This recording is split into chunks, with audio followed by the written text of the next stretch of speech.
Peter, Yes, sir. Sin City. I've heard of it. You know it, Las Vegas, right? Yes. Isn't there also like a Sin City Studios or? Yeah, it was also a movie, I think. Yeah. Oh, okay. But we're talking Obliterated, the ideal location set in Sin City. Right, Las Vegas to those that are not familiar with the Sin City, Oh, they are after this show. the city of sin. Yes. Speaking of which, give me three sins that are in the show Obliterated. Go. Oh, adultery. Greed. All these sins in this show, and you only got two. You know what?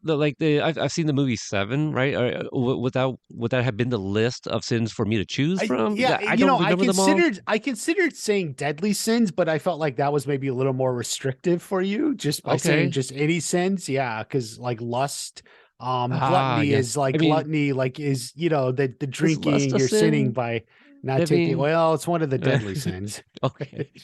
I In this don't. I show, mean, it's a virtue. I don't know, but I know what sins are. I yeah, don't know if they're deadly, if they're frowned upon. You know what I mean? I do me. I stay yeah. in my own lane. Well, I try to.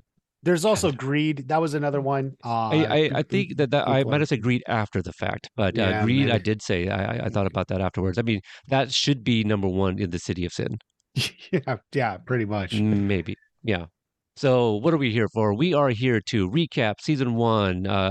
Hopefully if you guys are listening to this, you have seen the entire season, all 8 episodes, roughly an Full hour spoilers each. here. Yeah. Full spoilers, because this should be not the second episode, probably like episode maybe not even four, but the episode before this was our non-spoiler, kind of thoughts and reactions to season one. And so if you have not seen the show, I would advise going back to listening to that one first. And then you could maybe even not skip this one, but wait to watch the show and then come back to this episode. But yes, full spoiler warning. We're going to get into reveals, twists, cameos, all of the details. So that's what we're doing here. Watch Party. If people Yes. are coming straight to our podcast and this is the first episode, talk a little bit about yourself and your background and what we're doing here How with we know Obliterated each other. Companion. Yeah. We do, yeah. So I got started on YouTube a handful of years ago, made a channel called Watch Party. It's not my name, it's the name of the channel, but picked up, ended up covering a lot of Cobra Kai and was part of that fandom. And through that, I learned that there's some podcasts for Cobra Kai, specifically Cobra Kai Companion. And that's how I met you. Yeah, absolutely. That fantastic name, companion. We lifted that from that because I am the host as well. Yeah, we've collaborated on many of projects. All of season five of Cobra Kai. You also were very instrumental in the making of my Miyagi video, which is a Yeah. character study on the out of Mr. Miyagi from the Karate Kid movies, who served with the 442nd. Very little was known about his time in service in the army, and we did a deep dive on that character. And so that's probably like one of the first big collaborations we had. And going into the latter of 2023, we were supposed to have a season six of Cobra Kai. It's the last and final season in production. Obviously, for those that had a pulse on Hollywood, the writers went on strike, followed by the actors, and all of that has been resolved at this point, and productions will kind of resume for a lot of shows and movies, but also with those going into production, we have a brand new release from the creators of Cobra Kai, Obliterated, which is obviously on Netflix here. And so we thought, it kind of just makes sense. We covered Cobra Kai. We're entering a lull right now, and we kind of speaking for you, I feel we both respect Josh and Hayden, Mhm. and the writers and the directors and all those that were attached to Cobra Kai, and it's just let's just follow these people, and they produce great uh, I was about to say content, but content nonetheless. They also produce movies, but television shows and movies Shows and have movies. been Yeah. Mhm. been very enjoyable and a lot of fun, and the idea of like kind of going back to quote unquote their roots, the hard R comedy that they come from, Hot Tub Time Machine, the Harold and Kumar trilogy, productions like Plan B that was on Hulu, Cock Blockers, yeah, there we go. Cock Blockers was another one they produced. Those type of movies, and this show rather was originally conceptualized as a movie, and we'll talk a little bit about that in a little bit here. But yeah, now we have an eight episode television show that was supposed to be on TBS, and a few years later, things happen, and here we are on Netflix. So that's They kind of could a get little, more hard R on Netflix, I think, than they could have on TBS, don't you think? just a little bit, Yeah. oh, and also you guys like, for those that are following us from the Cobra Kai podcast, that was a little toned down. Like, we weren't like very vulgar or anything like that, or explicit, but it is an explicit podcast. We do use language there. This one, I think, just to kind of obliterate it, has Peter all is of the, really obsessed with all the penises. I'm just going to all get the that out penises. right now. Yes, If you listen to this podcast, every single one Peter of is them. going to he's going to focus in on every penis. It'll be like you see it yourself, like it's in Yeah, your hand. almost. I That's I will describe through it the speaker every. you're listening, and if you have on ear pods, it's going to be in your ear, and that's going to seem kind of weird. Um, Well, I mean, for some, maybe I believe that's an actual sexual act. If I'm not mistaken, there's it like was on Family Guy, but yeah. yeah, there's a musician, or not there's a musical band, I believe, is named after Oh that act. my I'm God. blanking on the name, but that is, hey, to each their own. I think they even showed that in the Scary Movie 2, the Wayne brothers movie. They kind of did like Scream 2, Stab 2. There Wow. was a penis through the, no, no, well, we're not here to talk about those movies. But anyway, there might even be like a penis count in our episodic breakdowns. Maybe, you know, maybe, like a body count, and then we'll have a penis. In the We'll see, show or the hosts? Oh, wait. Hey, this is audio. Yeah. Anyway, but anyway, we look to have fun. We're not gonna shy away from anything that is shown or discussed on the show, right? Cobra Kai is a little bit different. It's more wholesome, family oriented. Just to kind of give you guys an idea, for those that maybe are not a fan of like a lot of language, and I'm not one to really throw f bombs left and right anyway. They kind of depend on the context of the conversation. So that's a Hmm. little warning, for those that are not familiar with us. Let's see here. Anything we want to toss out at the top of the episode here? Let's see. We have, at this point, there should have been one full interview released. That would have been a Spotlight Veteran Day special with military technical advisor Kevin Kent. That was an hour and a quarter, I believe, and we learned a little bit, actually a lot more about Kevin Kent and his background, his time in service. He's the ultimate badass, 9 combat deployments, and he was an instructor for the Navy. He was a Navy SEALs, maybe Navy SEAL. I don't know if it's plural, but now he is the, military technical advisor for a lot of projects that you guys have seen. Those that have Netflix, maybe you watch 12 Strong with Chris Hemsworth. Who he was also, Kevin also served on the show. Some of the Transformer movies, a lot of stuff. Jack Ryan on Amazon. This guy has done a lot of things, and so we learned a lot about him. Now that the show is out, I at the time of this recording, at least, I have a handful of people that were involved with the show that have said yes, and it's a matter of scheduling. So we're gonna have a lot of content for you guys coming out very soon. So subscribe to the podcast if you guys have not yet. Look for Companion Network on YouTube. Subscribe to that. I should have changed it by now, but currently is Cobra Kai Companion. So I will be putting both content from Obliterated and Cobra Kai on the same channel. So there we go. All right, Watch Party, can you please kick off with a bit of a synopsis of the show Obliterated? Obliterated. It is about a U.S. Special Forces team that was put together to find uh, a Russian bad guy who wanted to smuggle a nuke in and possibly detonate it inside the country. They track him to Vegas and they succeed. They get the bad guy and disarm the nuke. So naturally, you know what? They go out and celebrate as only you can do in Vegas: booze, Naturally. drugs, and camels. Uh, Yeah, yeah. and then upon later in the evening, they learned the bomb was a fake. So the show then takes from there. They have to find the real bomb, track the bad guys, as we'll get into it. And if you've listened, there's many twists and turns on the bad guys, and get to the end and find and defuse the real bomb. That's right. And every episode is roughly an hour. I don't think About it's, an hour, yeah. every episode's like, starting at the top of, their respective hour. Because at one point, I believe in episode two, maybe, whichever episode it was, I remember they showed like somebody's phone maybe, and it was like 3:20, and I think it was like at the beginning of that episode. So, yeah, Yeah, it's roughly an the hour in real show time. close to runs in real time, but it's not as like hardcore absolute as I think 24 was, Right. but yeah, it's more or less running in real time like that. I should check out an episode of 24 just to kind of Hmm. compare, like how that was Yeah. done Hmm. versus Obliterated when we start our coverage anyway.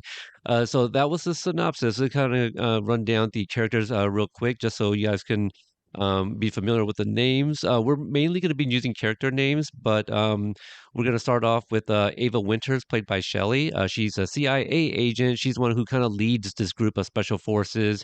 Um, and we'll get to her. I'm just introducing the characters right now. Chad McKnight is played by Nick. He's a SEAL team leader. His buddy is Trunk, played by yeah, he just goes by Trunk, is played by Terrence. They both were in the SEALs together, and we have NSA an NSA analyst. I like how in the character description here they called her an adorkable NSA tech. So adorkable, that has made its way into a character description here, press from a press packet. But anyway, that's played by she's Maya Lerner, played by Kimmy, and we have Lana, played by Allison. Eugene plays Paul Young, who is a helicopter pilot. He's a captain in the U.S. Air Force. I didn't mention what Lana is. She is not in the military. She's actually a Vegas party girl, influencer, if you will. At one point, she talks about like They've you listened know to it. She's the Russian daughter. she. Oh, that's right. They watched the show. That's This yeah, this yeah, yeah. isn't the non-spoiler review, My Peter. bad. Yeah, I don't know what I was thinking. Okay, so yeah, Lana, aka The twist is coming Anastasia. later in the podcast, guys. Yeah, just so you guys know. So don't read anything on social media. You'll get spoiled. Yeah. But yeah, Allison plays Lana, who's also Anastasia. But I do like that little detail when she's like locked up and talking about like, if my followers don't hear from me for like 2 hours, in whatever They she they says. get messed Yeah, up. so Yeah. she's an influencer. And also Paula, she plays Angela Gomez. She's the Marine sniper, really tough and badass. All right, so Watch Party, where do you want to start with? Thomas Howell is Hagerty. Tommy Howell. Tommy Howell plays Hagerty. You can't have a show about defusing a bomb without the For those EOD who don't know, specialist. Peter missed him because he was on the next page of what he's reading. Yes, yes, you're absolutely right. Uh, for his eccentric bomb tech who enjoys Yeah. listening to Michael Bublé. So there we go. Yeah. Yeah. Okay, let's just talk about the tone of the show real quick. A lot of the episodes, like some episodes, will remind me of a type of movie or a movie. Like episode 5, where the team is outside and inside the house, you have Trunk and Lana held hostage, and that to me seemed like a kind of an 80s movie where yeah, the team is trying to rescue their people. Like, They're like launching a rescue on a location. yeah, They're splitting up and coming from different angles. Yeah. and Hmm. not only that, what I love about that episode in particular is how when they get in, one of their biggest assets, who's Maya, she has little to work with.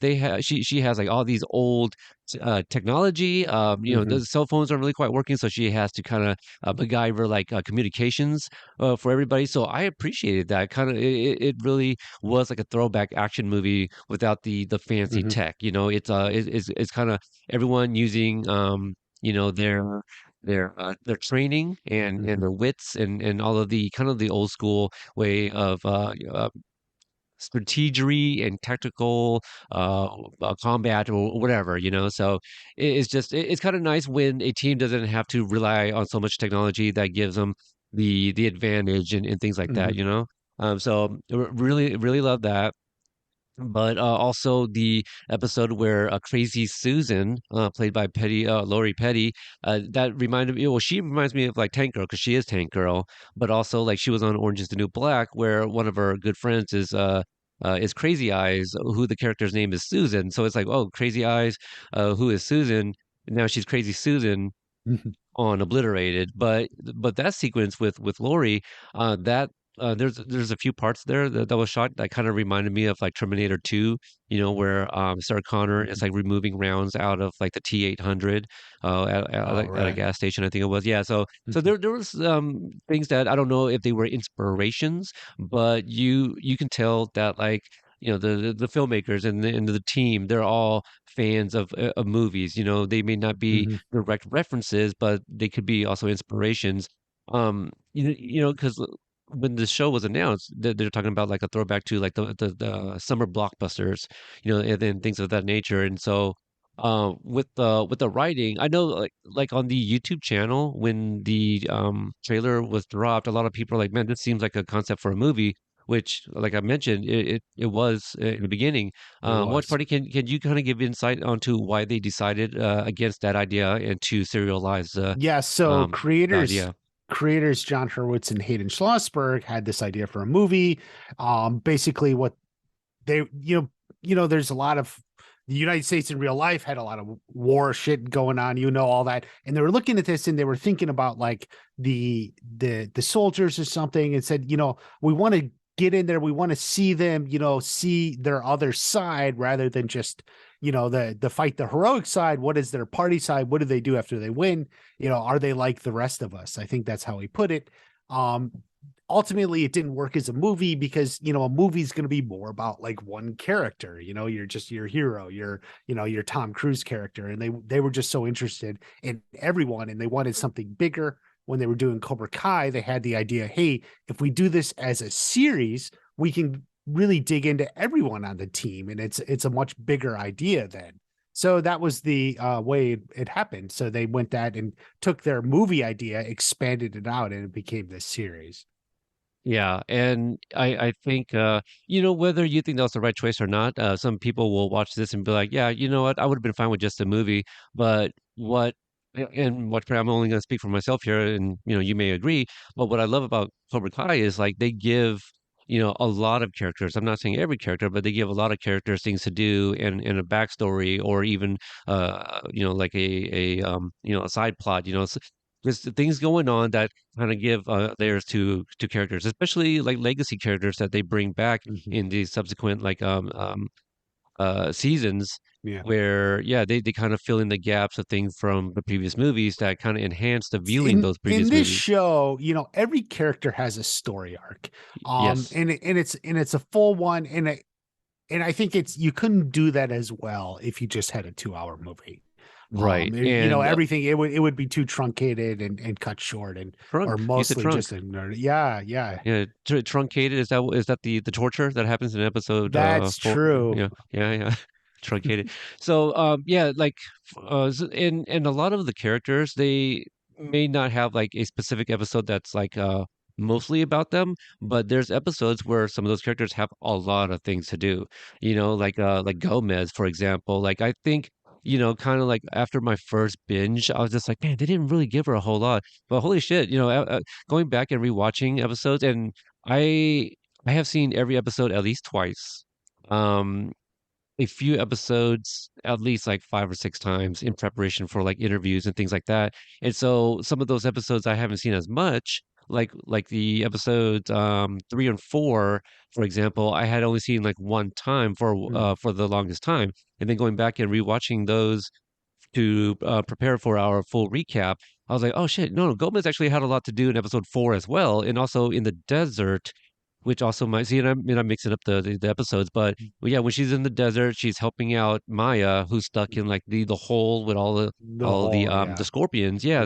so she actually had a lot to do, but like for whatever reason, I always kind of felt like she was more in the background and didn't have as much to do.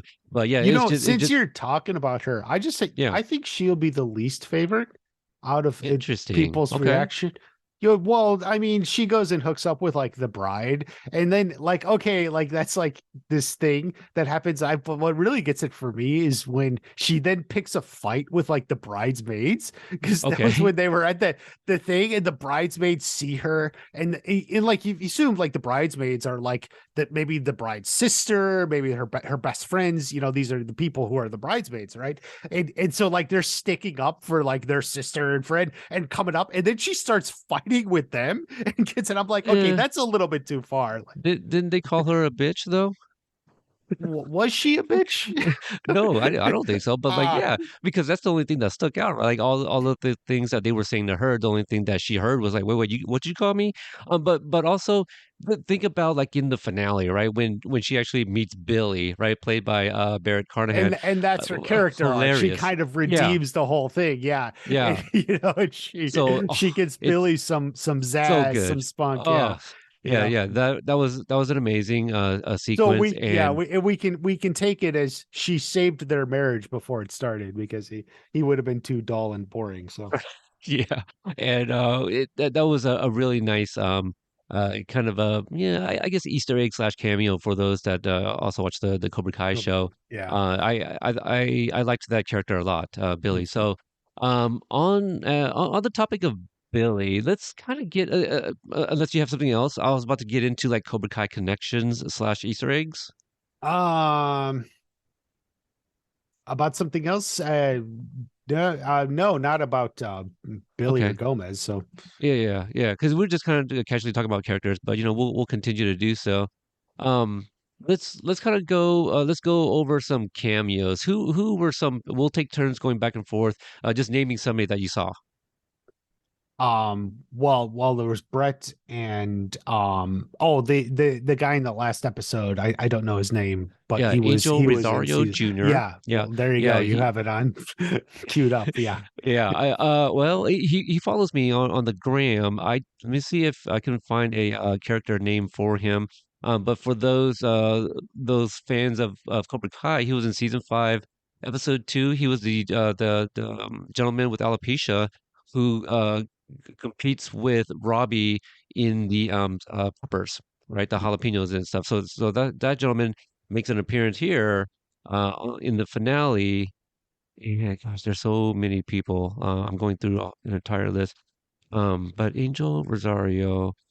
While I'm still looking that up, you mentioned Barrett Carnahan. We also have an uncredited cameo from Courtney Hengler, who was Mhm. shadow directing Joelle Novoa for episode 6. That's why she was also in that They were at episode. Hagerty's wedding, That's and they correct. were And at who the was wedding. standing next to her? Do you remember? Joe. Joe Piorelli, who is one of the Yeah. writers who also wrote Mhm. on Cobra Kai. Let's see here. Not a Cobra Kai Karate Kid connection. However, Tommy Howell was one of the outsiders with Ralph Macchio, right? So a lot of people remember the dynamic between Johnny Cade and Ponyboy.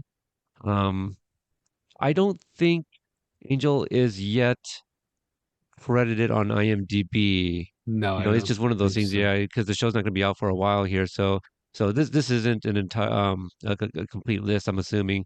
So I'm sure he has a character name because what we do know from the team of writers from Cobra Kai, like every character has a backstory, every character has a name, and so yeah, expect most people to have a name because he had a pretty significant part in the finale too, not just to be like one of the bad guys. He is a bad guy for sure, but another group of them. um there's some musical cues. We don't have a track listing, and the soundtrack currently is not out yet, but there were some musical cues that sounded reminiscent of a Cobra Kai score as well. And none of them with titles that are coming to mind right now. But did you get that at all? Watch Party? Like, did anything sound a M- little familiar to you? Yeah, no, not like score. that. No. Other than that they do use like real songs, and Yeah, a montage or needle something, drops. the Yeah. the style, right? But yeah, not like that, like similarities in the themes. I mean, I think it's mostly original. Yeah. For me, I thought it was a great, um, not return because like they're always still kind of directing, writers as well. John, Josh, and Hayden. All Hmm. three of them uh, wrote collectively. Is it 3 episodes? At least the first two were written by the three, Yeah, right? John, John and Hayden directed the one first and one. seven, right? One and seven, I believe. Did they I direct think 7? Yeah, I know Josh directed 2 and 8. two and eight, Um, correct. And so what I liked, and this is coming from the Cobra Kai world, I loved how episode seven kind of starts off with a oneer. Did you catch that in the hospital? oh, yeah, the whole hospital going back and forth. Yeah, Yeah, and for yeah, sure. and so it's a wonder for those that well, for those that didn't watch Cobra Kai.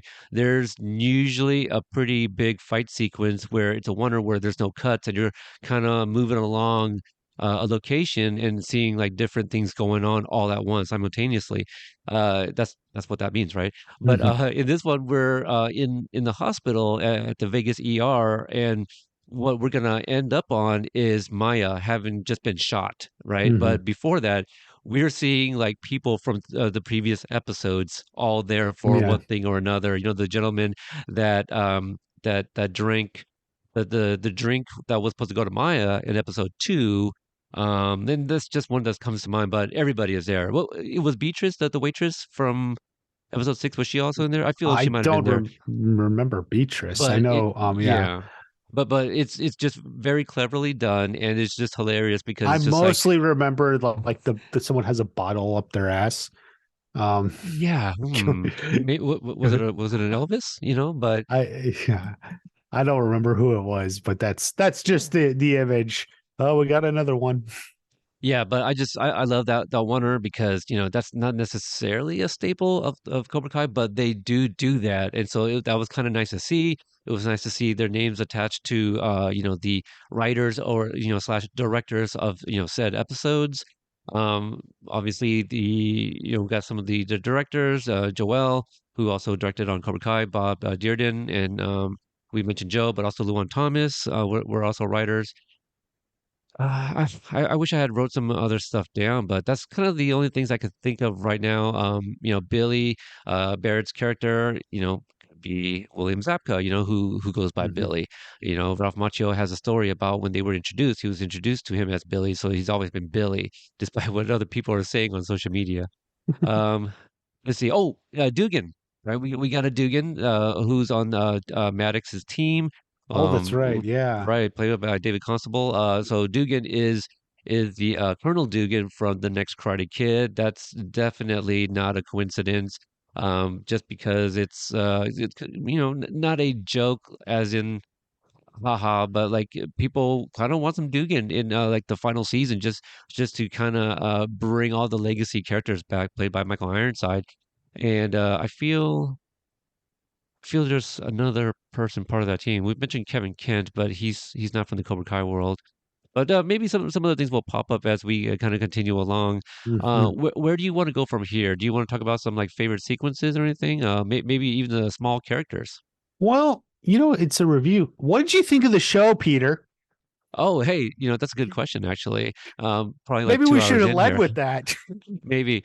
I thought the show was great. It was what it's what they promoted, pitched, right? Like it's all of that and then some. This show is so fucking funny, and but the problem is like there's so much going on at the same time. So them crafting this is like so brilliant, and I don't say that just because like I've been covering them for X amount of seasons, but Right. you think about the technicality of the shots and the framing and all of the things that they do is ultimately to give us like a really good product. There's a lot going on in here. There's a lot of nudity. I didn't learn this until like after our was it the I don't remember if it was after the trailer. I think it was after the trailer episode where we kind of gave our reactions where I learned from one of your videos on YouTube where you said that the casting was asking for like the leads to, well, do you remember the language that you used? How you worded it about the Just that nudity? like the part would it would have like nudity in it. I don't remember the wording, Okay, but yeah, like right. So you know basically, they tell if you you were that when they're casting, right? Like you yeah, know this part will so if you're auditioning, you know that going in, right? So, right. but not a lot of things could prepare you for what would happen on this show. But the John Josh and Hayden and Dina, they are very mindful about putting out a great product. And to my knowledge, and this is not something that we have discussed in some of their other projects, but this was the first time that I looked into them having an intimacy coordinator on the show. Christine McHugh, I believe her name is, and the importance of that role is to make sure that everybody on set, including the actors or who are in front of the camera, are comfortable as can be in their scenes, with their partner on screen and but also in filming. And so when you have someone like that behind the scene and making sure everything and everyone is comfortable, everyone's going to be able to commit, right? Mhm. So like all the sequences where you're just like, wow, that is just balls to the wall, or like, I don't know if I can do that. Literally, he means that literally. Yes, well, yeah, there was balls on the walls, on laps and hands. Uh, Yeah, a lot of hands dangling. But yeah, so when you have people comfortable, they can commit and do what is asked of them. And I mhm. think everyone committed. And so I think we had something pretty amazing. And every time I rewatch an episode, I'm finding something new. Not too long ago, Hayden had shared some footage during their visit to Vegas for some promotion, and he showed like some swag, and one of which was like a kind of a bling bling necklace, that said "vague ass," right? Oh And yeah. yeah, and so like also my mind went to like episode one when they're partying, and Gomez is like, "Hey, Alpha Sierra Sierra." So I thought that's what that reference was. And then recently, Netflix geeked released like a footage, without context. And on the back of this party bus, it said something vague ass. I'm like, oh, that's what that is. And Oh, so, there you go, yeah, big I hadn't ass. even put it together. Yeah, so vague ass. But also like it kind of reminds me of like Texas, from what was that? Oh gosh, I don't which one? know. It was an adventure movie. It was Carl Urban's character. He's like, "Yeah, I got this from Texas. I call this Des and Troy. It's Troy. It's like two weapons. Mm, Anyway, but that's what I was thinking. But that's the thing. Like they put so much like on screen effort and into it. Yeah. yeah, effort and just a lot of attention to detail. Uh, I don't think it's out yet, but at this time, I already have an interview recorded with Frank Helmer, who's costume designer, and he talked about the wardrobe and the look of all of these characters, and he talked about some of the attention to detail in a lot of things, and one of which, for example. Frank shares him speaking with Kevin Kent, who's the military technical advisor, and they even had a discussion on how would this medic wear their is it a stethoscope? Is that the Stethoscope. yeah? So he's like, well, would you have it, like wearing it around the neck and both hanging, or as opposed to like having it on, so when you lift it up, you could just quickly put it in your ears, So there's like two ways you can wear it and Mm. there's usually a preferred way, but anyway, so that's the level of details they put into the show. Yeah, So I think like for me most more than anything, like it succeeded on the comedy. I love to laugh. It got me my favorite part will forever be the gremlin. There's okay. nothing just Jason better that Mantzoukas. yeah, there's just nothing better than just being totally taken by surprise. And so that was my favorite part. And I loved Paul partially because of that. So yeah, it really succeeded on the comedy. The show really does switch back and forth between the comedy and the action. And like you were talking about the scene earlier where they're going after the house to rescue Trunk and Lana. Like in those scenes, it's full on action, it's intense, it's professionals at their job, and so that's good. And so it blends them really well. I think for me, the comedy, I preferred the comedy, but just because that's a little bit me. I like that. I like to laugh, but I love the action too. It just blends them both. Um, Great attention to detail. Put it in new directions. And that's what I like. The originality, doing something different. It's something like I'm thinking like the twists, which I did predict. If you listen to the very first, I talked about a possible turncoat. Um, You did. You nailed that one. Different character, but I didn't predict. Yeah, Lana. But I got close. So that's something, just the fact that you pegged that somebody's going to be a turncoat, that yeah. was probably the biggest thing out of anything we've done previously for Obliterated. And in the trailer reaction, we also predicted, that he wouldn't have the AirPods. So Hagerty would need someone singing to him. Now I thought it was going to be the whole crew, and it ended up being his wife. So I got that wrong, but I was mostly right that there would be a song at the end, sung in Yeah. French. So somebody's singing it to him. Yeah. And let me see, I kind of joked that, oh, well, Britney Spears had a residency in Mhm. Vegas. Maybe it's her. And then I think kicked around a couple of her songs, including "A Mhm. Slave for You." Slave for And you. Yeah. yeah, and so there's a sequence in the desert where Haggerty's on the raft, I think, and I think Chad is trying to McKnight is trying to talk to him, and Hagerty just said something like, "I'm Brittany, bitch," or something like that. I'm like, "Oh, that's the beginning of a slave for you." So even when we were joking, some things actually just kind of coincidentally popped up on the show. One of the things, if you mentioned the word, you didn't give too many examples of it, but drama. There's some pretty good drama here too, and with your character or favorite character, Paul, at least the one that you have told me that you relate the most to, Mhm. the in the finale, holy shit, like there's that part where he's talking to his daughter and I was bawling, like I felt that, About that. and yeah, I felt like that was at least John Hurwitz okay. writing from the heart, because I'm sorry I have to have a job or I'm away from home, because for those who don't know the creator, I know he has at least one daughter, right? Or two.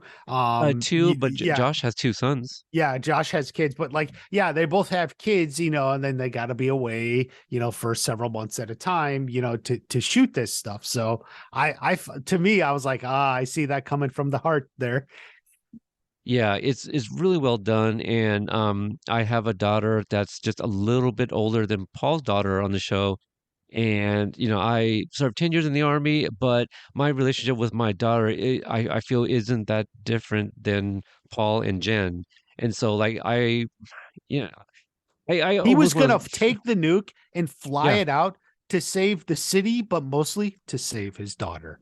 to save his daughter, and Yeah. and I understand that too. Like Mhm. like I said, I have served it, and it's for the greater good. He's sacrificing himself, and just in that moment, and when I was really engaged in what was going on, I couldn't stop sobbing, because I was just like, that's right, Paul, you're a good fucking dad, man. Like, if I feel that's the thing. Like, he is surrounded by military folk all the time. Not often does he get to see his family, and we'll get to this hopefully still in this recap here. But I just felt like Paul wasn't seen, and he Mhm. was maybe not necessarily an overbearing dad, just more of an absentee dad, who's doing important stuff, and his daughter um doesn't quite understand it, and so Right. yeah, it was just a moment where I did not expect What about, to get okay? to get So, that emotional. since we're on the fatherhood, what about the scene, where Paul, now in quotes, goes to Vegas and finds his daughter with the guy, and then shoots Blast. up the hotel room? Number one, Blast is one of my favorite side characters. I love him, his little combat role. Yeah. Um, even where he's trying to psych himself up, looking in the mirror, like, "Are you Mhm. talking to me?" That is the stingray of Obliterated. Am I wrong in that? Yep. Yep. That's right. Like it's one of those things where like there's one character that doesn't quite fit. Not Mhm. necessarily that's fit, but a little bit different than everybody else. Mhm. But he's I don't know if he's much needed levity, but definitely levity and a comedic relief for sure. Love that character, and oh, I believe he was also in the hospital. If I'm not mistaken, but yeah, to see him return later on, he's also one of the bystanders that like grabs all of the money that was on the street, so that was fun to see. Did But did yeah, you know or predict that that was all like a hallucination? no, and I think, when we get to that episode, we still need to figure out exactly what really happened, because like, so did he meet Blast or not?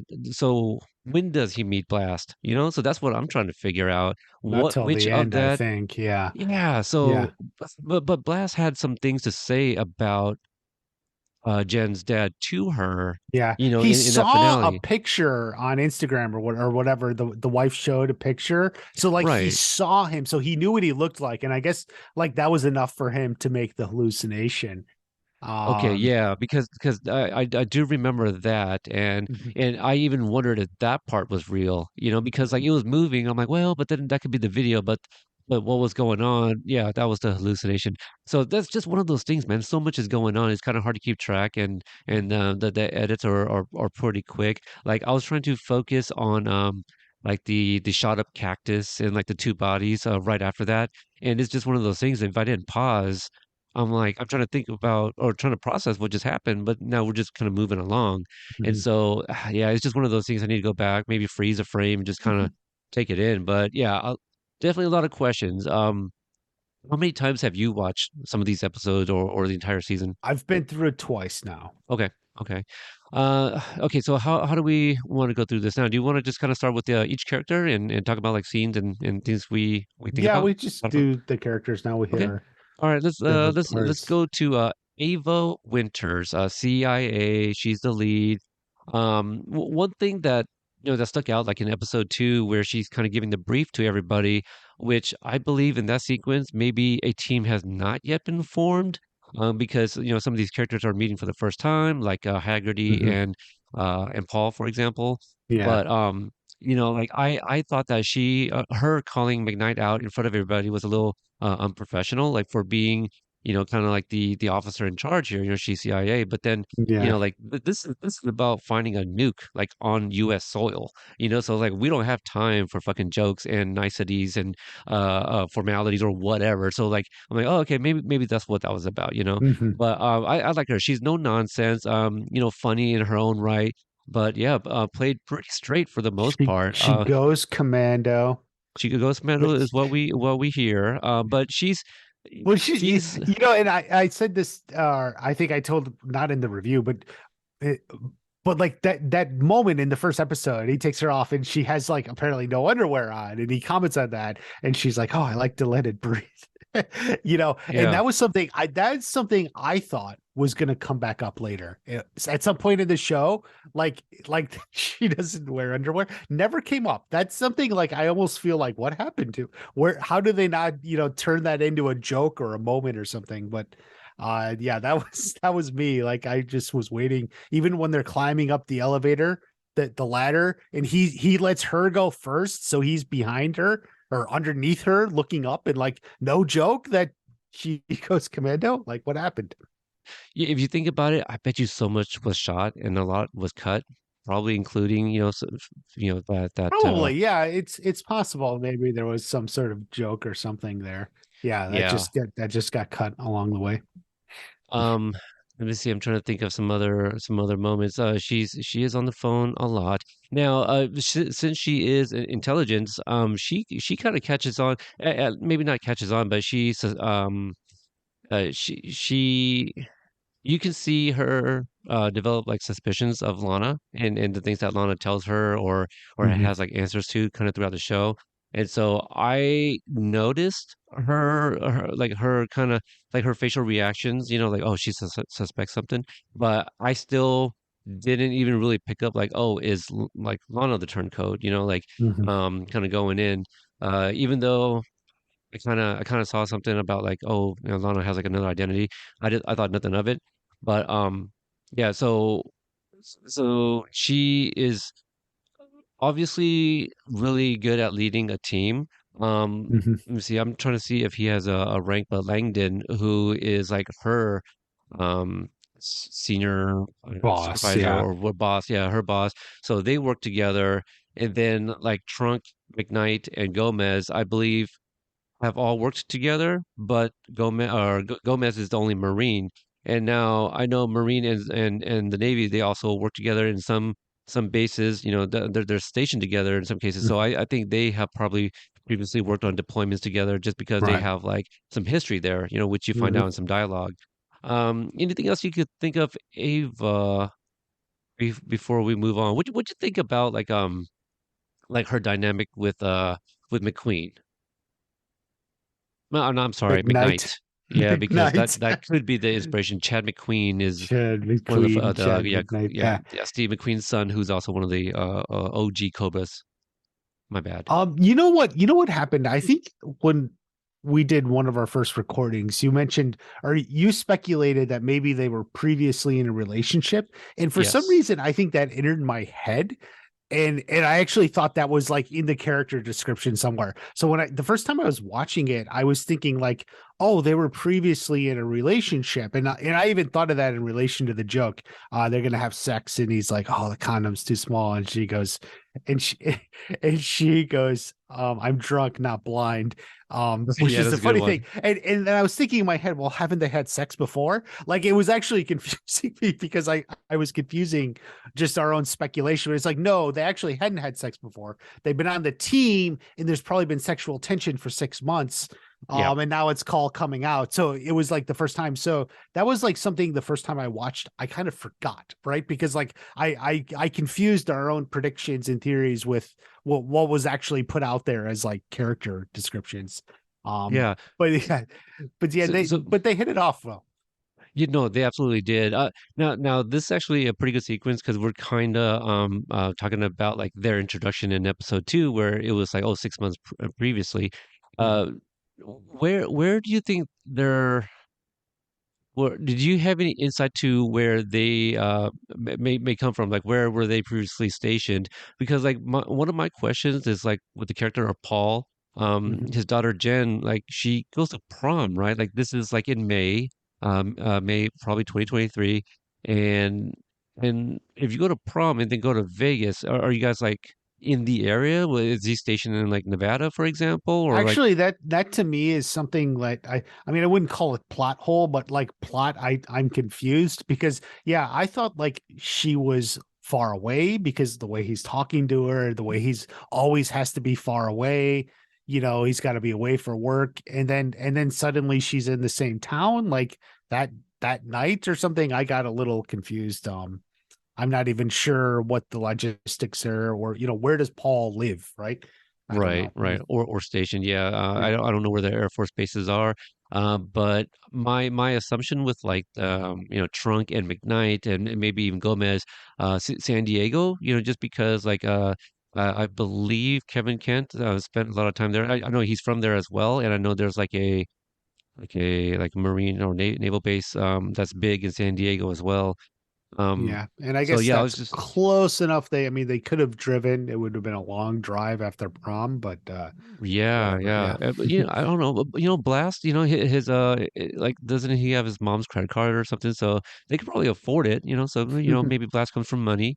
But Maybe hell, man, what a prom weekend, right? If Blast asks you to prom, you know. that's true. Um, I don't know if we have like anything on Maya. You know, she is a NSA analyst slash tech. Um, so she's new to She the was team. She's the she was youngest I recruit. told you she was my favorite character out of the gate. Yeah, I kind of liked it just at the beginning, even in the opening scene when they're at the pool and doing all this stuff, and she's kind of like commenting on McKnight. Oh, yeah, those abs, or he called me the tits. Like that right, was like right. a fun line. I like that, like all that stuff, and then even then later in the first episode, she walks in on Chad and Ava getting it on and then like that in the the whipped cream, the Yeah, I got whipped cream the bikini. reference Yeah, to Varsity Blues. There you go. Varsity Blues, right? Yeah. So she comes in on that and like and then it sets up like a plot line of jealousy and hatred towards Ava. Like so Yep, I some I was tension. digging Yeah. all of that. Yeah.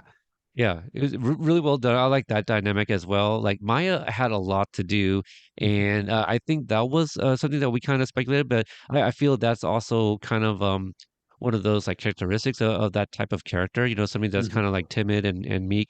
Mhm. But she finds a little bit of that confidence and just kind of let's see what she could do with it kind of thing, and so like I thought Kimmy brought a lot of like comedy, especially with her physicality. Some moments are just super hilarious. One of my favorite moments is when I believe whichever the sequence when she gets shot, was it? No, no, it wasn't the one where she gets shot. Or was it? It was basically right outside in the middle of the street. Was it Fremont maybe? And then she tries to stop like the Russian with the cauliflower ear, and like she stands with like one hand behind her lower Oh back, yeah, and she she stands. goes Yeah, that's stop. when they're Yeah, but that's in y- episode 3, and they okay, knock her over, right? So yeah, there's. and oh right, because then they like tase like the other guy and steal Hmm. him, but Hmm. kidnap him rather, and but like the way she does that is very comical because it's like oh she has no weapons and like she has the confidence to do so, but it's like oh shit, like what am I gonna do now? Hmm. Because like I'm just standing here in the middle of all these people with no weapon and just my hand saying Hmm. like stop, don't move, because like we're gonna like arrest you or Hmm. something, So it's just one of those things, very comical. Um, yeah, Paul had a lot of like uh moments where it's like super serious, but then he'll just do something like really funny. I'm mixing up a lot of sequences, but like I know when he gets behind like a sniper rifle with like out without ammo, and then enter your gremlin in this sequence, and so that's pretty funny too, where he's like trying to sneak back into the shed or whatever it is Hmm. where Kimmy's at, and like he gets the rounds and all of that. So I like that he, sequence. Yeah, he's shooting the guys, and he's like trying to shoot the gremlin, and the right, gremlin right, but keeps he's still hitting the hopping guys on the too. guys. Yeah, like You guys are getting in the way. yeah, He's just trying to shoot the gremlin. Yeah, yeah. there you go. That's an example. Super hilarious. Hmm. There was another one that just came to mind recently. I'm kind of blanking, but it does involve Paul and maybe the gremlin too. But yeah, that's just so much is going on there. What about the diner scene? That's just kind of popping into my head because that's where, like, it is one of those moments where I feel that sequence itself kind of reminds me of Pulp Fiction a little bit, where like Hmm. everybody's in the diner and then they all connect in one way or another throughout the film kind of thing. But you got Haggerty and Yanni in the bathroom, like making Making love out. with like Yeah, yeah. all of the Quaalude and powder in the bathroom and Hmm. and all that. And then you got Trunk and McKnight trying to order food, and then Hmm. Paul comes in. Yeah, it's just one of those He things where they orders a just keep plain missing one another. muffin. They did.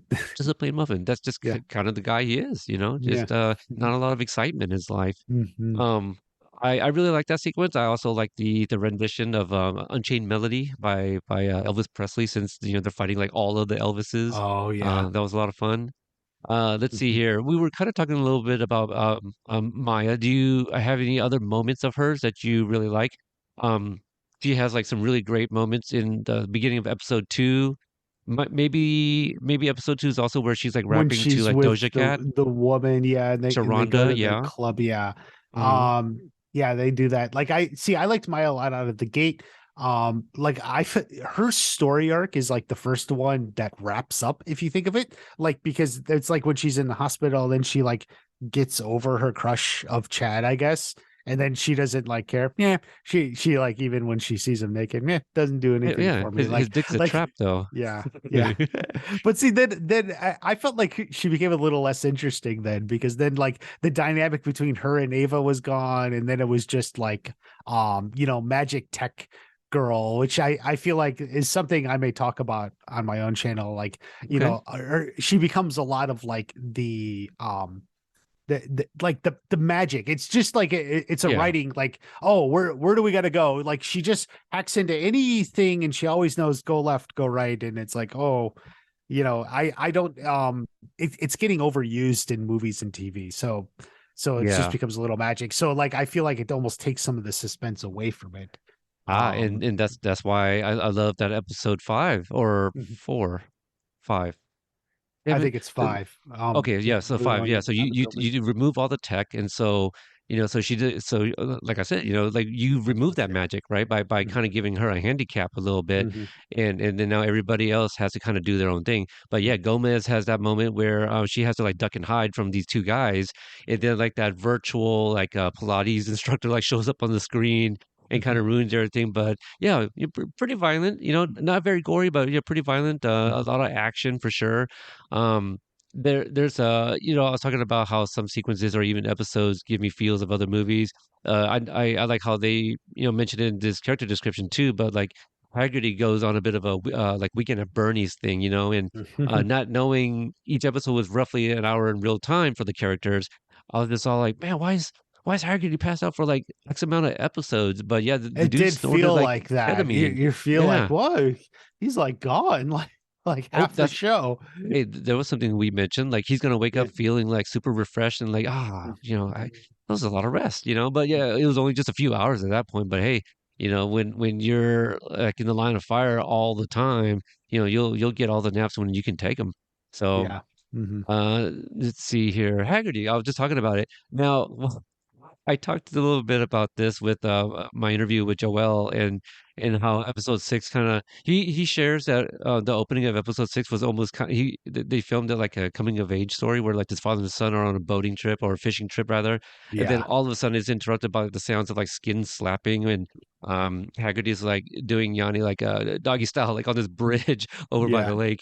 So I thought that was hilarious, and I'm thinking, man, that the Foley artist, man, that did some really great work there. You hear that. You don't even have to see the image. It's just like, wow, I know what that could be because it sounds exactly like that.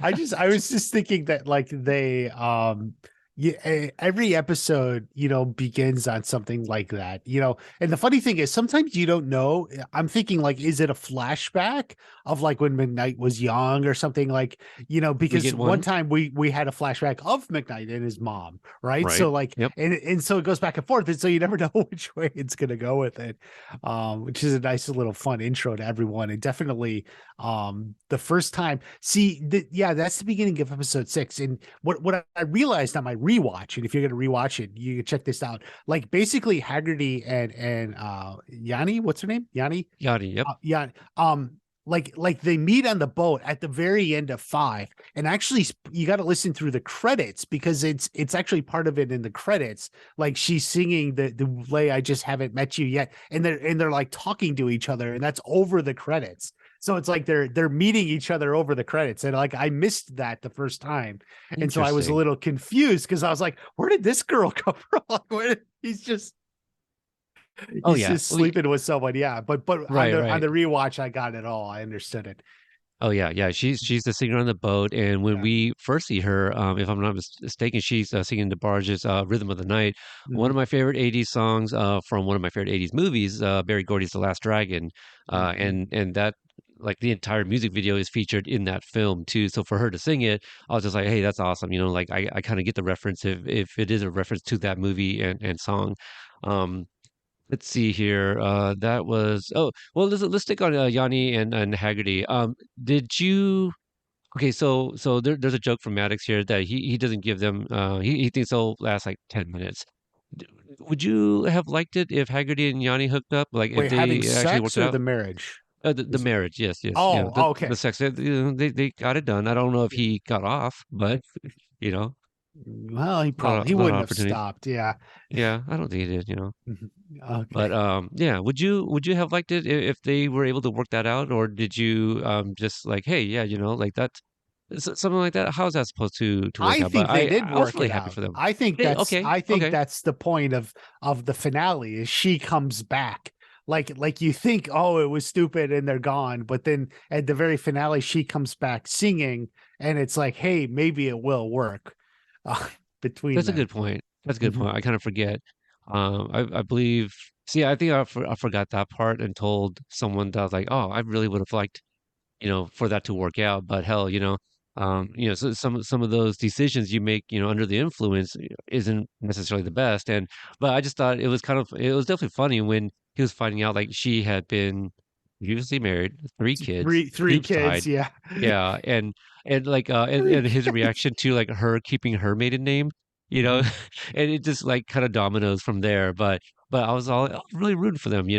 But we'll see. Is there a season two? Does she become Mrs. I Yanni guess. Haggerty rather than Miss Yanni? She wanted to Yeah, keep I go don't by know. Miss. I don't Yeah, know. I don't think she's in the last party scene. I'm actually trying to look through.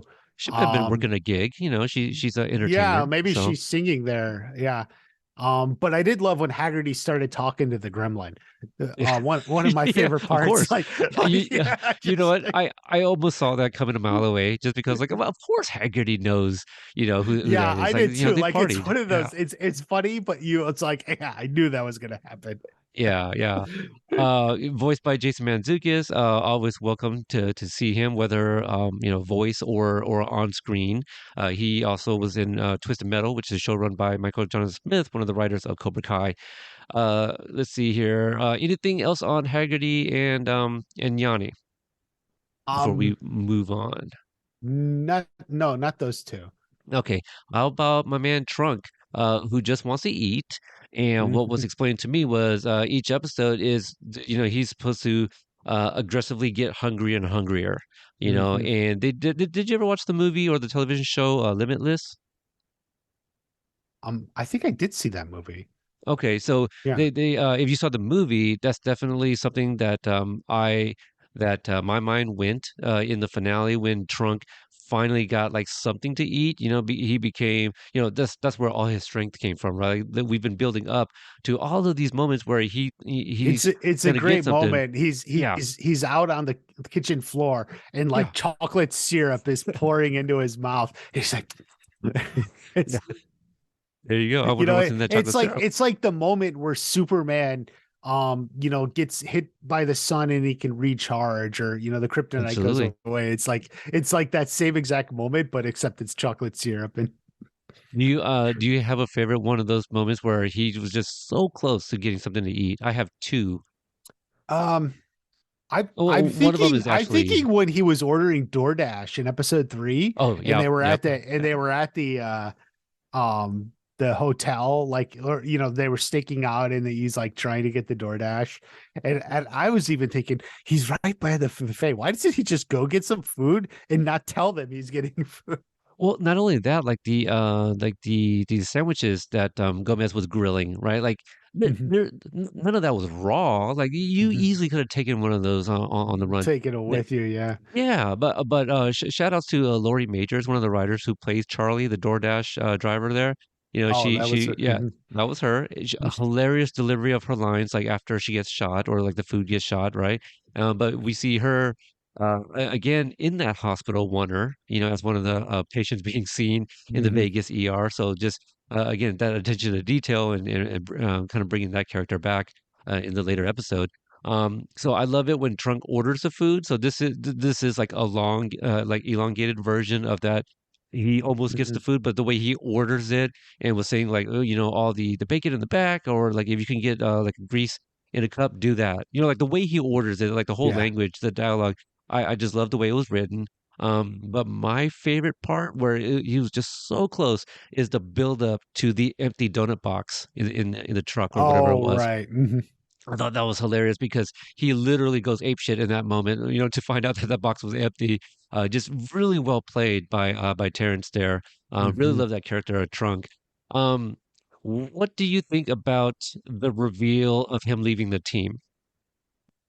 Um, Because I guess I didn't see that coming. The funny thing is, and we've been talking about the John Josh and Hayden, the creators, and because we kind of know them now, and right, they love to do like misdirection. flipping the You think script, it's yeah, yeah, you think it's gonna go one way, and then something else happens. Just at the very beginning, they think a bomb's gonna go off, and it was actually just the party, for the party at the pool, right? The little pomp and circumstance at the pool. Like that's the thing. Like so the first time I watched the show, so like my first watch through is, you see like, oh, he's gay, like they're doing this thing in the shower, right? um like what are they doing?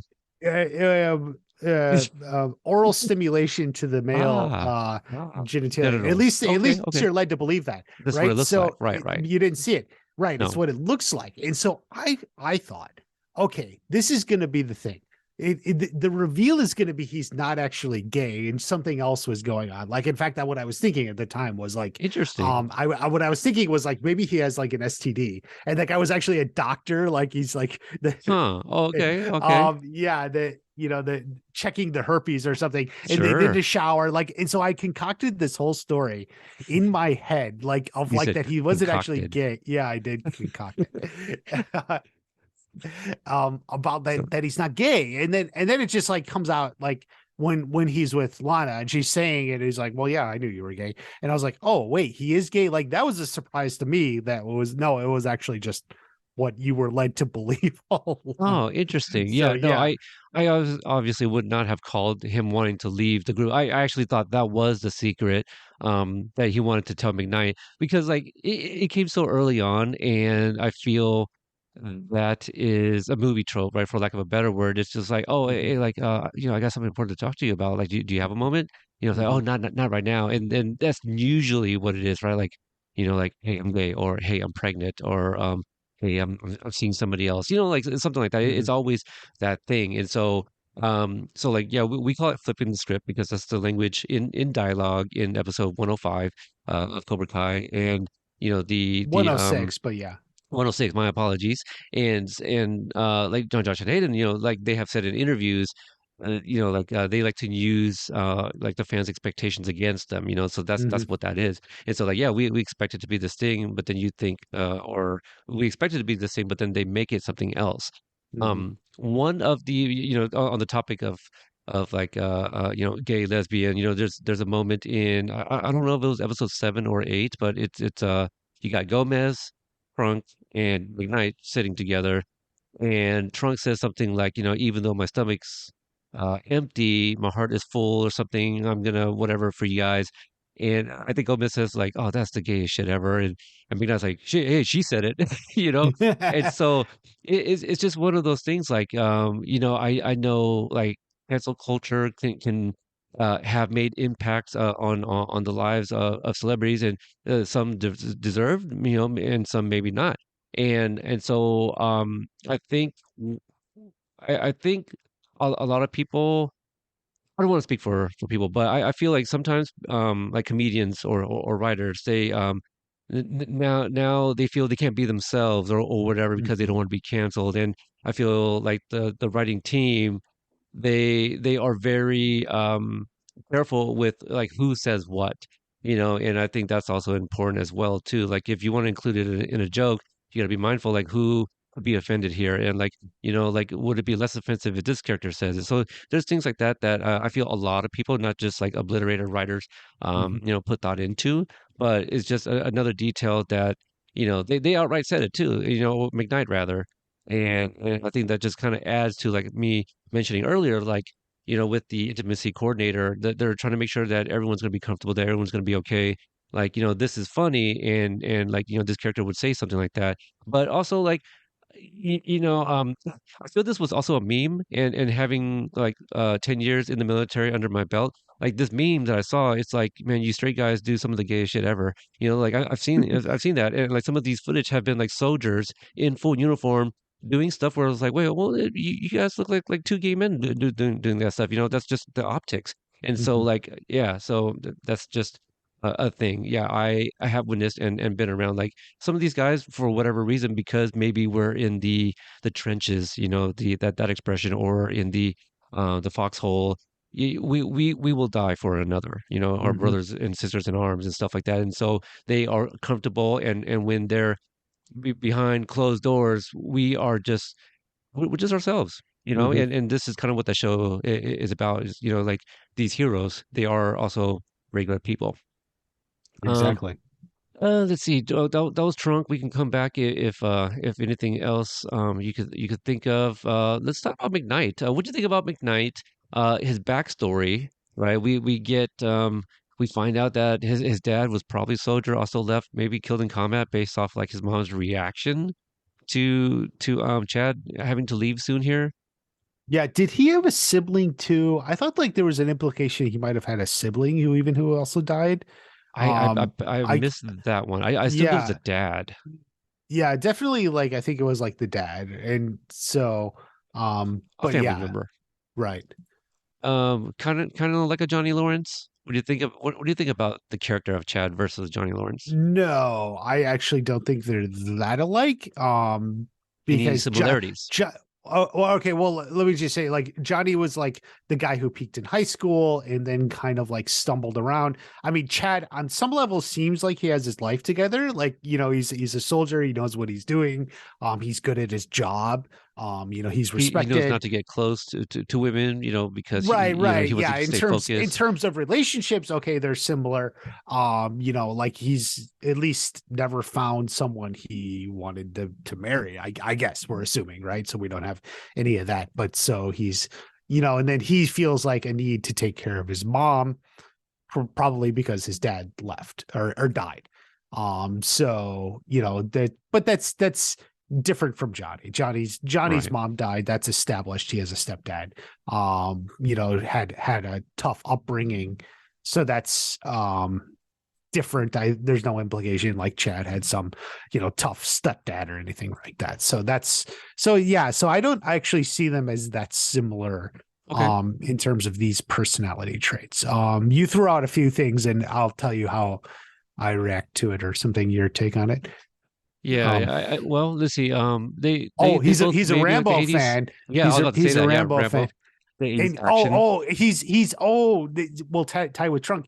I like this when he's talking about Trunk. He mentions how he's like, yeah, man, I'm okay with it. I like Top Gun. He mentions liking Oh, Top Gun. yeah. It's like a gay movie, which is something at least for me started with Quentin Tarantino, and one of those where they're talking about like Top Gun is actually a gay movie, but like but like that's a moment. So okay, so there's some characteristics like that. There was, let me see, let's see, there was something about, oh, on the very similar thread here, when at some point, I think it's when McKnight removes the penis torture tool, right, out of All Trunk's right. Mm-hmm. trunk, right? Trunk's Yeah. trunk. That's why he's called Trunk, because he's hung Mm-hmm. like an elephant trunk. Um, but at some point, like I think it was right after the little saving of Lana and Trunk, and I forgot how they get to this point, but McKnight says something like, "Yeah, I mean, like, you're okay when I slap you in the ass in the shower, you know." It's just like, oh, okay, see, so just a little bit more of the relationship, and Mm-hmm. so it did make me wonder, because I don't know, maybe it's not something we've seen on screen, nor have they talked about. I mean, we know as much because, like, Gomez has mentioned, well, you don't know Trunk is gay because like all you think about is pussy or whatever, right? Or all you Mm-hmm. talk about is pussy. And so and maybe that's why, like, Trunk has never been open to him. And so yeah, we learned a little bit about that dialogue. But then some of the things that we hear McKnight say is like, I almost feel like they are close enough that Trunk could have told him and it would have been fine, but I think maybe, like, Trump would not have said anything had McKnight, not necessarily like his mind is always on pussy, but if he had said something that came off a little homophobic or something, then I could Mm-hmm. see. But I don't know. Hey, my mind's not in, like, that's not where my mind goes. But like, as a straight man, that's just what I would think.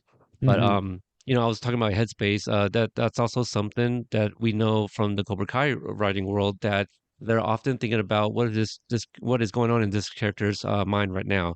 And so I think there's a lot of, like, intricate writing going on in every episode for each character as well. Like, one of my favorite moments is in the first episode, maybe second episode. It's whenever um they had just spoken with Kozlov, who we have, like, said nothing about at this point. He is like one of the villains, the first one that we meet, kind of. And McKnight says something like, "Oh, what did he say?" And then Ava, she goes, and then you see her kind of process something that Kozlov said, right? And then she goes, the man with the ear.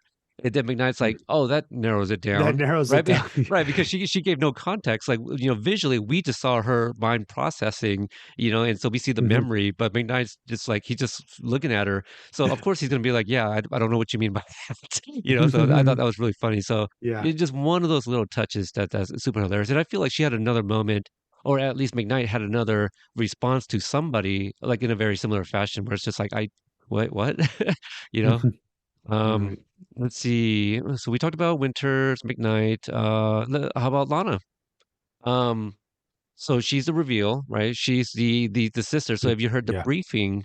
Winter's briefing in the beginning of episode 2. She mentions like the parents who were the dad's like a KGB agent, and and then there was like a son and daughter, but Mhm. the son is the one that they've been surveillancing. Now I don't remember. Do you recall if she said like if the sister died or anything? Yeah, Like yeah. They okay, think the sister died. okay, they think so. It Yeah, wasn't like, oh, the yeah, sister's dead. Okay, yeah. so yeah, because that definitely would have been misleading. So they at least left the possibility of it being open. So yeah, you see, kind of um Ava's mind working when she's like when Lana says certain things. And so on my first watch, and Ava gets that call, it is from Lana. Even I was just like, wait, how does she know? And so I was like, I definitely must have missed something. So on my second Mhm. rewatch, I caught it in that briefing. So yeah, I thought Allison played Lana very well. Like I was getting kind of like if anybody's seen the show Schitt's Creek, I was kind of getting Alexis Rose, kind of vibes, like a little Mhm. bit airheaded, but very capable kind of woman. But obviously, we learn later on that she was just putting on, like that's not her character. And so, Mhm. like, did you watch her carefully, like on the second rewatch, to see what she did, how she kind of guided our team, our heroes? Yeah, some of it, especially in the reveal episode, where she's like saying, talking to her, actually it's her brother there, and then in the Russians, like where he's like, what are you doing here and stuff. You get some of that there, and it's good. So but some of it, like I like, it's harder because there's the moment in episode 3 where she needs like internet, and Maya just unlocks the tablet for her, and then that's when she goes and does something. Like I'm gonna have to watch it again to get that, because I only recognize that from the reveal at the end. I'm like getting the more of the little moments. So like it's like it's hard for me to piece it together, and I was kind of wondering, like, she plays the part so well. Is she like also just, was she a little bit of this did she like Vegas girl, because she seems to know all the ins and outs and how they would behave, or she's just been around them enough? Uh, I mean, it's definitely a character, right? Like she is just as bad as they get. Very badass, also very capable, smart if not smarter than her brother. And what we do find out in a previous one of the early episodes is she already has a driver license for Lana Kirkwood. Right. So like this is a character that she's ready to play when necessary. It's like she's able to flip that on. So yeah, maybe she studied some airheads, to kind of throw people off the scent, mhm, right? Like she's got to play somebody that she's very different to. And so, yeah, I like the whole influencer thing. I mentioned the line that was thrown about like, if her influencers don't hear from her in like 2 hours, then they know something's wrong, or whatever the dialogue was. mhm, But my thing was like, I do have to go back and kind of rewatch and pay even more attention to her to kind of just mhm, see if there's any kind of like a magical plot going on, just to kind of get us from point A to point B, right? Because I mhm, feel like so much is going on. I may not be paying attention to the right thing, but mhm. just like stuff in like when she's locked up with Trunk, like she's very patient in playing like the long game, right? Like I'm just Yeah. thinking, why doesn't she take out Trunk at that point? But the team is coming to rescue, so But if see, Trunk's they're being locked up by right, the American terrorists, right? correct, yeah, Who Maddox, are yeah, trying to steal, or to now double cross her and her brother in their group. So it's like there's still her enemy, just in a different way. So it's like yeah, it gets a little I think convoluted. I mean, if we just want to also talk about like the quote unquote bad guys here, since with Lana, because for me that was the hardest part to follow, yeah. because there's so many back and forths, and there's characters, and it's harder. I can't keep them all straight. Like, I know basically there's some of them are Russians, and then you meet some of them are the Americans, and then there's even some of the other Americans who are like are not necessarily Americans, but the ones at the very beginning who are the Bitcoin terrorist people, Yep, yep, like who who were going to blow up a nuclear bomb to send up the value of Bitcoin. I don't know. That didn't make sense to me. Um, it seems like they were just throwing something out there. Yeah, I I don't have know. I don't no, know if a nuke I would know nothing about send up. Bitcoins, but hey, that might be I possible. know a little that you want to drive up Bitcoin, people have to adopt it, and destroying like infrastructure is probably not going to help. But Mm, mm, anyway, yeah, but anyway. whatever, it's okay. They're obviously not smart. But anyway, Well, so there's so many layers of the terrorists and bad guys. I think it was harder to keep track, and I think maybe that's where the show is weakest.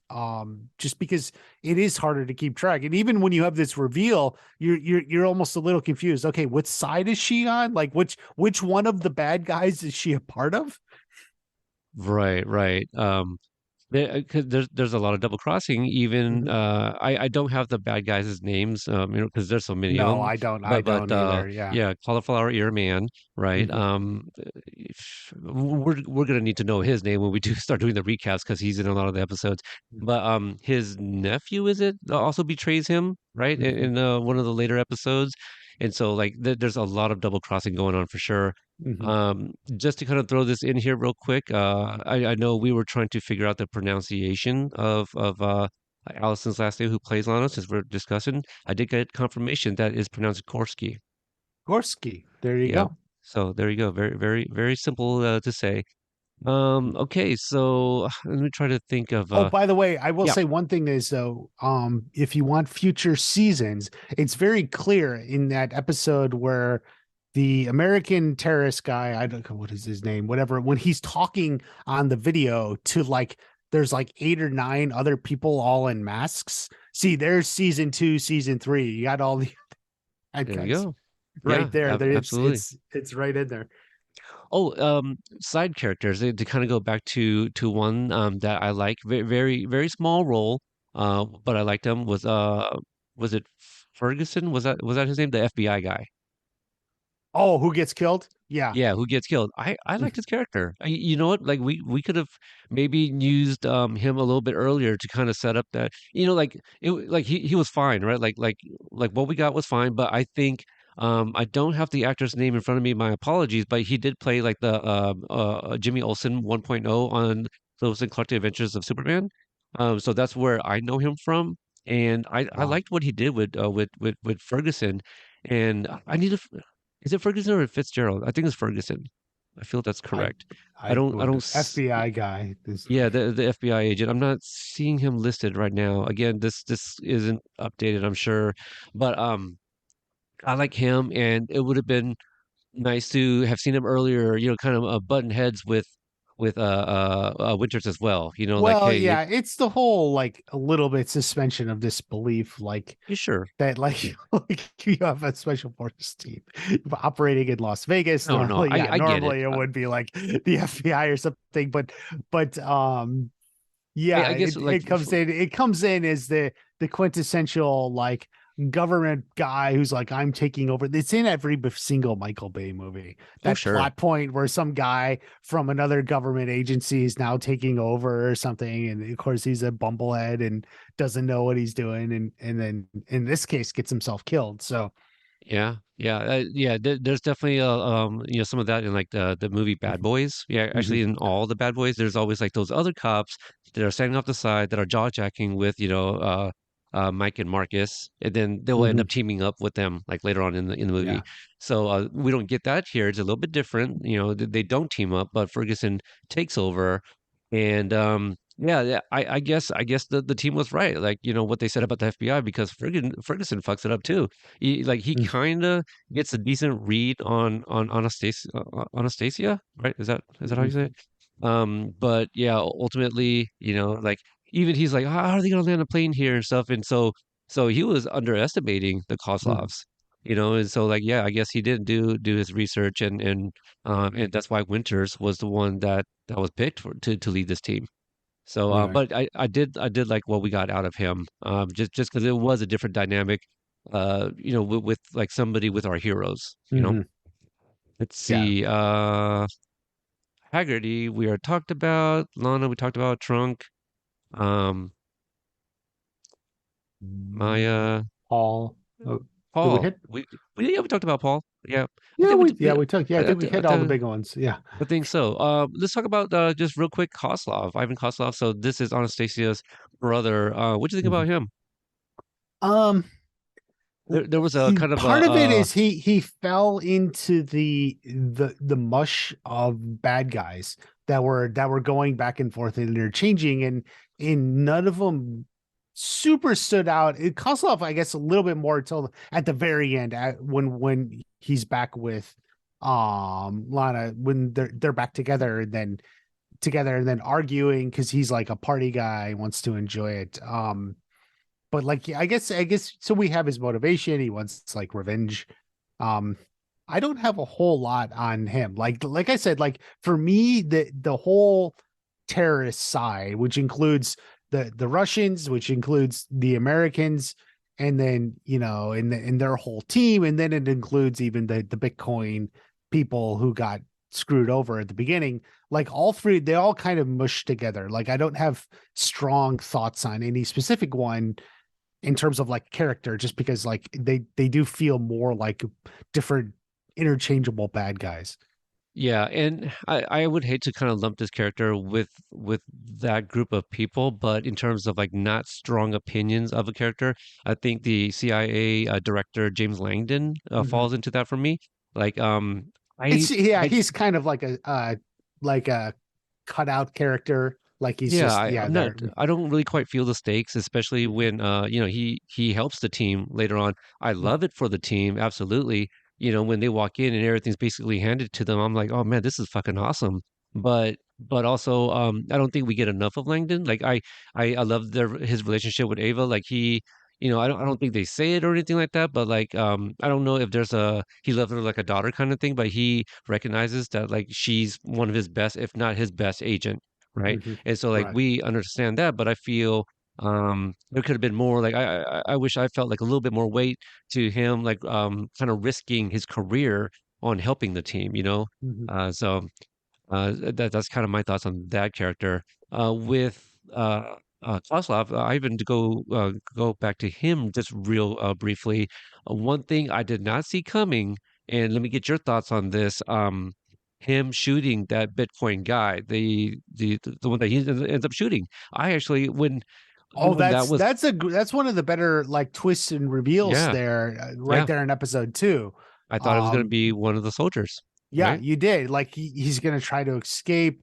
And then it's when and then you once you're over the shock, you realize, oh yeah, it actually makes sense because that Bitcoin guy was gonna give it all up. He was gonna tell everything or something.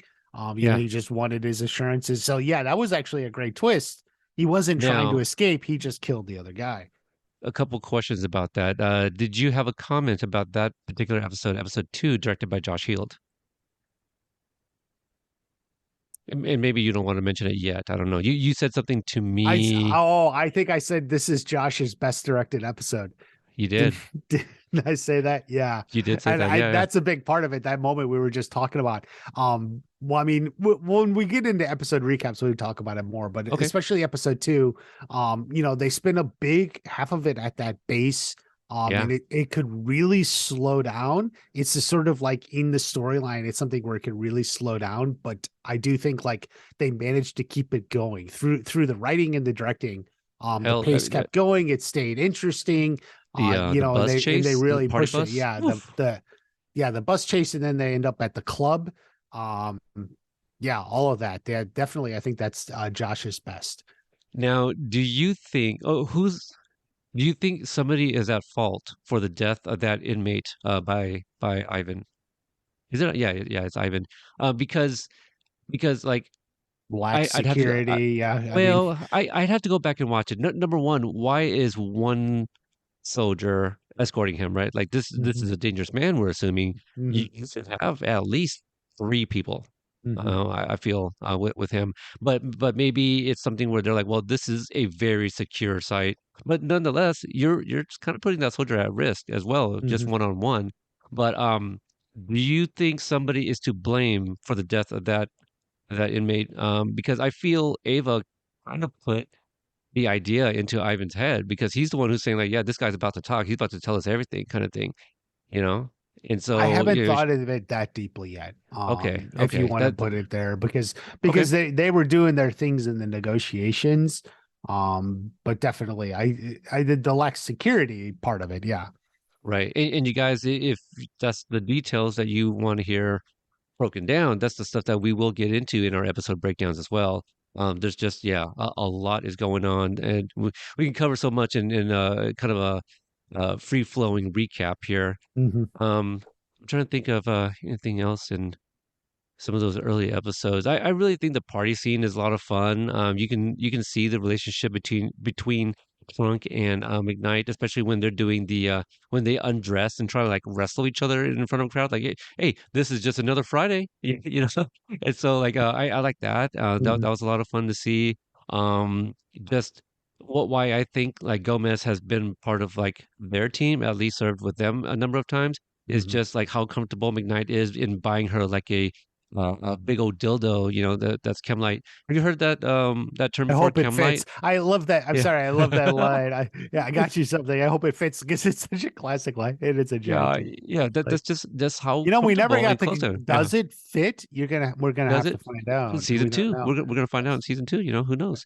But I just love that callback or that setup actually. Where Mhm. she still has it on her, and yeah, it's a glow in the dark, so that was It's a able to help clone. Maya Yeah. see. So another movie that I thought about, Indiana Jones. With the pit of snakes. That's just kind of what that sequence reminded me of. So the writers, creators, they're all fans of film, and storytelling, and so like yeah, I can see some of this from like other movies as well. Mhm. Um, okay, so I think we're probably getting ready to wrap up here. I'll kind of leave it open to you. Anything you want to go back to? What we haven't talked about? The score, the music, the needle drops. Music Um, really good. I think I Vegas said this on the appropriate. non-spoiler one. I'm almost convinced now, but yeah, like it's a different music over the end credits every time, and I say that because that's not normal. Um, Yeah. yeah, so So like some of them were actual songs and not just like a right, score from Zach and Leo and right, company. and Yeah. it's back and forth. So yeah, really dig the music. There's a lot of special effects. Something I've learned from reading through their interview is like a lot of this was shot on sets. Like they built sets in New Mexico and built it to look like they were on a high floor. And then they Right. had like projections or something. And Like according to them, LED even yeah, screens. yeah, Yeah. like according to them, even when you were on the set, you actually felt like you were really high. It was like that good. And then a lot of special effects. They said that the shot at the very beginning, she fires a bullet through two guys' heads in Right. that Yeah. opening sequence. They shot that over the course of the shoot because they shot it in many different parts. Like they shot the part with her, then they had to shoot the part of the guys getting hit, and then they used drone footage in Las Vegas to like shoot the part of the bullet traveling and all of that. So it was shot Wow. over the whole, yeah. And they spent a month in Vegas. A lot of it was shot, on location. They were at Caesar's Palace, they were downtown, they shot a lot at the Rio. That's where the finale was. Um Yeah, you yeah. mentioned like the screens and the LED, and Mm, it looked real, yeah. because we kind of Mhm. talked about that after seeing the trailer. Like, oh, like we would have put it against them if that was shot on location, but it could be a set. But man, it just looks so good, and it Yeah, kind of reminds some were me, sets and some were on location. I don't know right? specifically which is which, but yeah. I think a lot of the party suite, I Hmm. believe that was a set. And just like including the LED screens, that kind of reminds me, like that's what I found out how they filmed a lot of the exterior shots for like the Batman, with Hmm. Robert Pattinson. They use those type Hmm. of screens, and it's Right. pretty effective. Like it fooled me. We Hmm. were trying to see if we can figure out what was green screen and what other effects. Um, we didn't really talk about the look, but they are basically in one wardrobe for most of the parts. Um, Anything you want to touch on, like Haggerty being passed out? There's a lot of funny moments there where like Maya has to clean his ass at one point in a fountain, like in the middle of a Las Vegas Funny, street. huh? Yeah. It's like, oh my God. Oh boy. And like Definitely, yeah. Think of it, anybody yeah. that's partied with people that had like beer guts or like drug guts, like that's got to be you know how pretty disgusting that can be, and then like you have the moment where like Maya and Lana are in like the party bus, I believe it was, and like Haggerty's over there farting away, and it's just like it's got to be pretty bad, Yeah. pretty And pretty then bad. she's like in the back, and then she comes to the front. A lot of it. That yeah, that's a good moment. That I can relate to. I've Yeah. you just got to get Uh, away from the smell. I think that's pretty much it. I think we said enough for a pretty good recap. Hopefully, if you like what the things we have said, this is just a small sample size, a sliver of what we'll be doing with the episode breakdowns. We'll be doing them, episode by episode. Obviously, there's 8 of those, and in between, it may not perfectly align, but I would like to try to get interviews, especially like if somebody was only in one episode. I like to try to get those around the times or drop those around the times of those respective episode breakdowns, and not try to like overwhelm you guys with or oversaturate, with a bunch of interviews that you might forget details for, because it is Obliterated Companion and like your watch along or rewatch or re-binge as Mhm. you're listening to us. I wanted to make it, kind of listener friendly, I guess. So, Watch Party, anything else to add as we close this out? There's a lot of drugs I haven't taken. That's what I've realized. Yeah. Oh, the stuff that's been on the show where you're like, oh, hey, I've done that. Or is it No, no, no, it's the all, opposite. all of the letters, all of the letters, right? Yeah, yeah, all the letters. There you go. All of the letters. So yeah, we'll come up with some top of the show counts. Like I think that could be fun, but maybe we drop that, or we'll see how that goes. Like I mentioned, body count, penis count, drug count, something like that. We'll see. I think you're gonna But give timestamps too at this point. that sounds that's a lot of work. Penis But at 12 minutes and 33 seconds. yeah, from my vantage point, it looked about like this long. Oh, Yeah. So if I can get a hold of whoever makes the members, your maybe we get some prop more prop or special effects prop. makeup department head, maybe, would Yeah, have an idea. Watch Party, where can people find you if they want to subscribe and check out any videos that you'll be making of Obliterated and otherwise? I am on Twitter and Instagram at Watch Party One. YouTube, find me the Watch Party YouTube channel. So you can look me up there. All right. For me, if Instagram is your thing, I do run a few different accounts. Companion Network is one, and also Obliterated Companion. You can find me there or on X/Twitter at Obliterated Pod. So, yeah, thank you guys for checking out this episode. Hopefully, you guys subscribe, check out the YouTube channel, and we will catch you guys next time. This has been a production of the Companion Network.